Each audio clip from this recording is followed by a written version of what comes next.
Que la grâce du Seigneur Jésus-Christ, l'amour de Dieu et la communion du Saint-Esprit soient avec vous tous. Amen. Nous allons méditer une partie de la lecture de l'épître de Jacques. Je vais relire les versets 4 à 10. Chapitre 4, versets 4 à 10. Adultères que vous êtes, ne savez-vous pas que l'amour pour le monde est synonyme de haine contre Dieu ? Celui donc qui veut être l'ami du monde se fait l'ennemi de Dieu. Croyez-vous que l'Écriture parle sans raison ? C'est avec jalousie que Dieu aime l'Esprit qui habite en nous. Cependant, la grâce qu'il accorde est plus grande encore. C'est pourquoi l'Écriture dit « Dieu s'oppose aux orgueilleux, mais il fait grâce aux humbles. » Soumettez-vous donc à Dieu, mais résistez au diable et fuira loin de vous. Approchez-vous de Dieu et il s'approchera de vous. Nettoyez vos mains, pécheurs, purifiez votre cœur, âme partagée. Ayez conscience de votre misère, soyez dans le deuil et dans les larmes, que votre rire se change en deuil et votre joie en tristesse. Humiliez-vous devant le Seigneur et il vous élèvera. Voici la parole du Seigneur. Veuillez vous asseoir.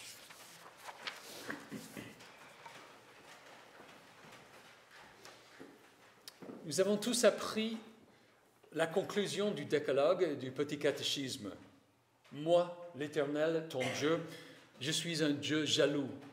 Je punis la faute des pères sur les enfants jusqu'à la 3e et la 4e génération de ceux qui me détestent, et j'agis avec bonté jusqu'à 1000 générations envers ceux qui m'aiment et qui respectent mes commandements. C'est une citation d'Exode chapitre 20. L'Éternel a dit cela en donnant les 10 commandements à Israël.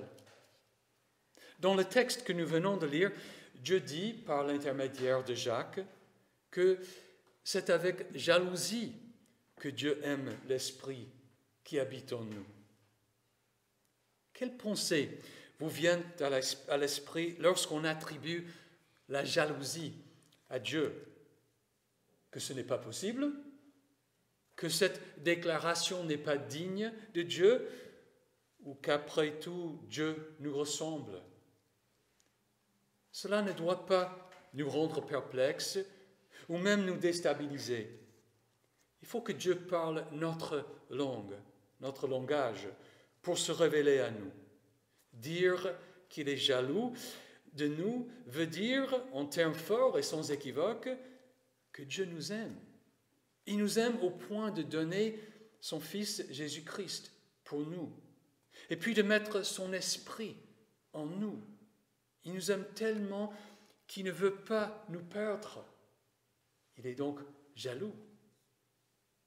Tout d'abord, il convient de faire la distinction entre la jalousie ici et l'envie. L'envie est le mauvais désir de posséder ce qui appartient à autrui. Dieu a dit, tu ne convoiteras pas la maison de ton prochain. Tu ne convoiteras pas la femme de ton prochain, ni son esclave, ni sa servante, ni son bœuf, ni son âne, ni quoi que ce soit qui lui appartienne. L'envie peut devenir une passion mauvaise qui consiste à s'affliger de la réussite et du bonheur d'autrui, et pouvant aller jusqu'à lui désirer du mal et chercher à lui nuire. Même dans ce cas, l'envie est le désir de posséder ce qui appartient à autrui, son bonheur, sa réussite, que sais-je encore. Par définition, Dieu ne peut pas éprouver de l'envie. Pourquoi? Parce que tout lui appartient. C'est à l'Éternel qu'appartient la terre avec tout ce qu'elle contient, le monde avec tous ceux qui l'habitent. Si j'avais faim, dit l'Éternel, je ne te le dirai pas, car le monde est à moi, avec tout ce qui contient. Dieu ne peut pas convoiter les biens d'autrui, parce que tout lui appartient. Et c'est justement pourquoi Dieu peut être jaloux. Par contraste, l'envie, la jalousie et l'horreur que nous éprouvons lorsqu'on cherche à nous arracher ce qui est à nous. C'est l'amour ou l'amitié très exclusive qui prend ombrage de tout attachement de l'autre à un nouvel objet et de ses attachements anciens. On peut être jaloux de son emploi, de ses biens ou de sa réputation, mais le plus souvent, elle signifie pour nous la grande inquiétude que nous éprouvons lorsque nous craignons que les affections d'une personne aimée ne se tournent vers un rival. Nous craignons que notre conjoint ou conjointe, ou peut-être nos enfants, ne soient éloignés de nous par une autre personne qui semble être plus attrayante, plus compétente, plus prospère. À travers la Bible, Dieu dit qu'il est et veut toujours être notre Dieu et que nous sommes son peuple.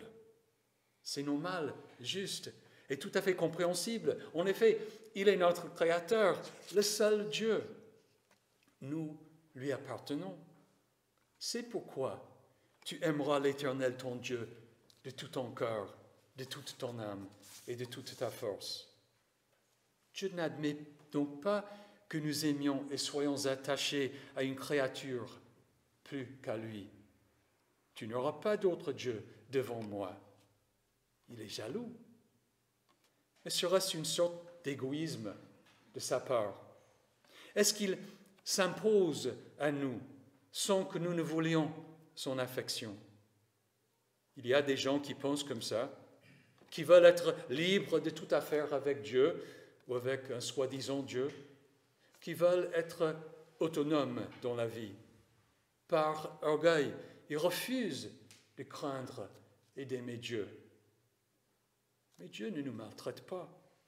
Au contraire, il nous aime, même quand nous ne l'aimons pas, tenant compte des faits. Au commencement, Dieu nous a créés à son image et nous a fait dominer sur sa création. Il n'a donc pas créé une armée de robots pour faire des tâches machinales, mais une créature noble pour vivre dans la gloire de Dieu. Mais nos premiers parents se sont détournés de Dieu, ont commis le premier adultère spirituel. En effet, ils ont écouté le mensonge, le rêve du diable. Ils ont eu envie d'être comme Dieu. À l'exemple du diable, ils ont convoité ce qui appartenait à Dieu seul, l'omniscience et l'omnipotence. Au lieu d'aimer Dieu, ils ont eu peur de lui et sont devenus ses ennemis. Le diable a arraché à Dieu ce qui lui appartenait, à lui seul. C'est ça qui a provoqué la jalousie de Dieu. Tu n'auras pas d'autre Dieu devant moi, ni le diable, ni toi-même. Tu aimeras l'Éternel ton Dieu, pas toi-même, de tout ton cœur, de toute ton âme et de toute ta force. Pourquoi? Parce que l'Éternel est la source de la vie. Parce qu'il ne veut pas que nous souffrions et que nous mourions. Bref, parce qu'il nous aime et ne veut pas perdre notre amour par des mensonges et des fantaisies. Qu'en a-t-il fait alors? Dieu a tant aimé le monde qu'il a donné son Fils unique afin que quiconque croit en lui ne périsse pas, mais ait la vie éternelle. En effet, Dieu était en Christ. Il réconciliait le monde avec lui-même en ne chargeant pas les hommes de leurs fautes. Ensuite, à votre baptême, il a mis son esprit en vous. Et vous n'avez pas reçu un esprit d'esclavage pour être encore dans la crainte, mais vous avez reçu un esprit d'adoption par lequel nous crions « Abba, Père ». L'Esprit lui-même rend témoignage à notre esprit que nous sommes enfants de Dieu. Or, si nous sommes enfants, nous sommes aussi héritiers, héritiers de Dieu et co-héritiers de Christ. Et cet esprit a pour mission de nous transformer par le renouvellement de l'intelligence, de nous renouveler à l'image de notre Créateur. Ce ne sont pas les actions d'un égoïste ou d'un orgueilleux. Ce sont plutôt des actes d'amour désintéressé, de quelqu'un qui s'est sacrifié pour récupérer ceux qu'il aime. Dieu nous a restauré la dignité, la gloire, l'image et l'héritage que le diable nous avait volés. Et il veut que son amour aille jusqu'au bout. C'est pourquoi Jacques nous demande, croyez-vous que l'Écriture parle sans raison? C'est avec jalousie que Dieu aime l'Esprit qui habite en nous. L'amour de Dieu est puissant et actif. Jacques continue à dire, cependant, la grâce qu'il accorde est plus grande encore. C'est pourquoi l'Écriture dit, Dieu s'oppose aux orgueilleux, mais il fait grâce aux humbles. Puisque Dieu veut aller jusqu'au bout, en nous faisant entrer dans son royaume éternel, il nous fait grâce continuellement. Il use de sa faveur imméritée envers nous. Il nous rappelle, par sa parole, par ses sacrements, le fait que nous avons été réconciliés avec lui. Son esprit nous conduit dans la vie et prie pour nous par des mots inaudibles. Notre Père céleste fait tout cela pour nous engager et nous soutenir dans un combat contre le mal qui est en nous et celui qui est autour de nous. Il fait cela parce qu'il ne veut pas qu'on nous sépare de lui. Dieu s'oppose aux orgueilleux, mais il fait grâce aux humbles. Les orgueilleux sont ceux qui se détournent de Dieu, qui donnent leur cœur à une créature ou à une création. Jacques ne mâche pas ses mots au sujet de telle personne. Adultère que vous êtes, ne savez-vous pas que l'amour pour le monde est synonyme de haine contre Dieu? Celui donc qui veut être l'ami du monde se fait l'ennemi de Dieu. Aimer le monde par-dessus Dieu, c'est l'idolâtrie, l'adultère spirituel. C'est nous mettre à la place de Dieu et, par orgueil, ne chercher que notre propre volonté. C'est cet amour du monde, de nous-mêmes, qui est la source des conflits et des luttes parmi nous. Et le remède, c'est pas compliqué. Soumettez-vous donc à Dieu, mais résistez au diable et il fuira loin de vous. Approchez-vous de Dieu et il s'approchera de vous. Nettoyez vos mains, pécheurs, purifiez votre cœur, hommes partagés. Humiliez-vous devant le Seigneur et il vous élèvera. Tout cela veut dire, répondez à l'amour de Dieu. Croyez en Christ et mettez en pratique sa parole.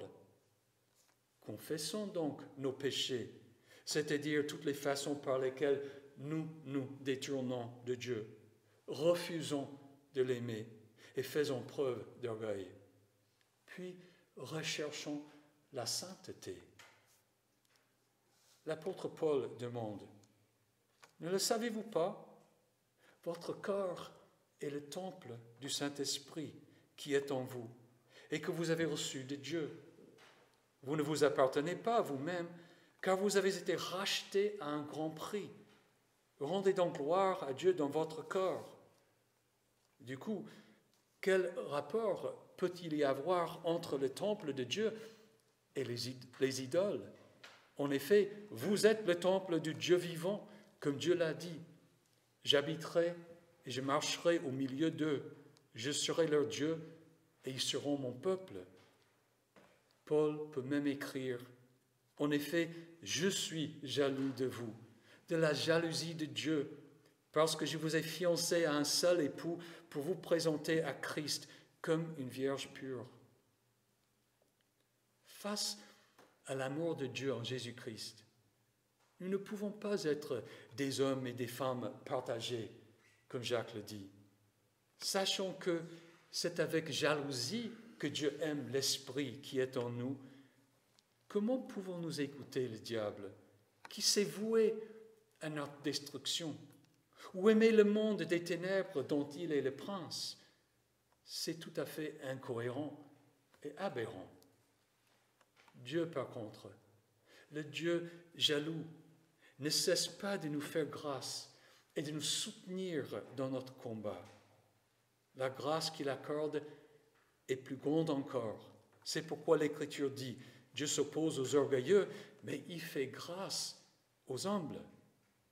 Soumettez-vous donc à Dieu, mais résistez au diable, et il fuira loin de vous. Car c'est avec jalousie que Dieu aime l'Esprit qui habite en nous. C'est une merveille que Dieu soit jaloux de nous, que son Esprit nous pousse à répondre à son amour par un amour réciproque. Amen. Que la paix de Dieu, qui dépasse tout ce que l'on peut comprendre, garde votre cœur et vos pensées en Jésus-Christ pour la vie éternelle. Amen.